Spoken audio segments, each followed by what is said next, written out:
Welcome to the Learning Pines YouTube. We hope this video helps. You should start by acknowledging important safety and legal facts. I will not provide step-by-step jailbreak instructions because bypassing device protections can brick hardware, void warranties, and violate terms of service.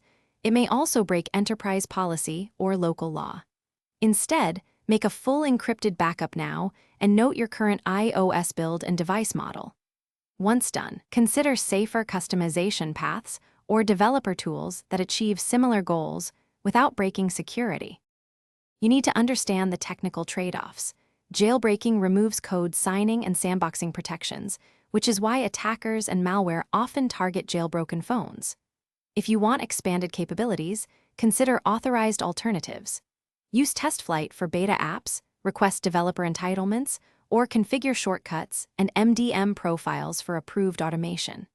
Make sure to evaluate whether the marginal benefits outweigh long-term security, privacy, and updatability costs before attempting any risky modifications. You can often achieve customization without violating security.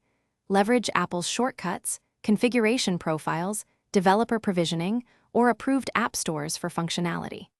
If something goes wrong, restore your device from the encrypted backup or use DFU mode and Finder/iTunes to reinstall iOS. This recovers a non-jailbroken state in most cases. If you're an enterprise or need advanced features, contact Apple Developer Support or your IT admin rather than applying unverified third. Thanks for watching. Consider subscribing if we helped you.